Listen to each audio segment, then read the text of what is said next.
കർത്താവിനോട് പറഞ്ഞു കഴിഞ്ഞാൽ. അപ്പം അന്ത്രയോസ് പറഞ്ഞു. അപ്പം അന്ത്രയോസിനെ കൊണ്ട് ദൈവം പറയിപ്പിച്ചതാകാം ഒരു സാധ്യത. നമ്മുടെ ഒരു ഇനീഷ്യേറ്റീവ് ദൈവം ഇടപെടുന്നതിന് ആവശ്യമാണ്. അപ്പോൾ ഒന്ന് ഓർത്ത് വയ്ക്കാം, അതാണ് അന്ത്രയോസ് കറക്റ്റായിട്ട് ഇടപെടുന്ന ഒരാളാണ്. അന്ത്രയോസ് ചെയ്തതെല്ലാം വളരെ ഭംഗിയായിട്ടുണ്ട്. വഴിമാറിക്കൊടുക്കുന്നവനാണ് അന്ത്രയോസ് വേറെ ആൾ കയറി വരാൻ. അത് ആരുടെ പഠനമാണ്, ആരുടെ ശീലമാണത്?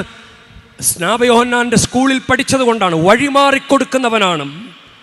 നമുക്കിപ്പോൾ ചിലപ്പോൾ ഒരു വായനയൊക്കെ കിട്ടിയാൽ, ഇവിടെ ഒരു വായന കിട്ടിക്കഴിഞ്ഞാൽ, ഇല്ല ഞാനാണ് ആദ്യം വന്നത്, ഇല്ലില്ല എനിക്ക് വായിക്കണം എന്നൊക്കെ പറയും. നമ്മൾ വഴിമാറിക്കൊടുത്താൽ ഒരു അനുഗ്രഹമാകിയല്ലേ? എത്രയോ മേഖലകൾ വഴിമാറിക്കൊടുത്താൽ അനുഗ്രഹമാകുമായിരുന്നു. കുടുംബത്തിൽ പോലും ഒന്ന് വഴിമാറിക്കൊടുത്തിരുന്നെങ്കിൽ, ഒന്ന് നിശബ്ദത പാലിച്ചിരുന്നെങ്കിൽ അനുഗ്രഹമാകാമായിരുന്ന എത്രയോ മേഖലകൾ, എത്രയോ സംഭവങ്ങൾ. ഇനിയും നന്മയ്ക്ക് കാരണമാകുന്നതിന് പകരം തിന്മയ്ക്ക് കാരണമായിട്ടില്ലേ?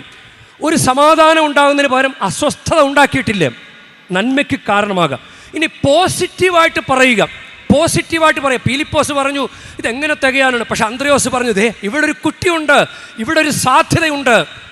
മകളെ നീ രക്ഷപ്പെടും, മകളെ പഠിക്കും, മകളെ ഇത്രയും ദിവസം നീ പഠിച്ചില്ല, കുഴപ്പമില്ല, പക്ഷെ നീ ഇനി പഠിച്ചോ, നീ രക്ഷപ്പെടും, നീ പാസ്സാകും എന്നൊക്കെ ഒന്ന് പറഞ്ഞു നോക്കാം.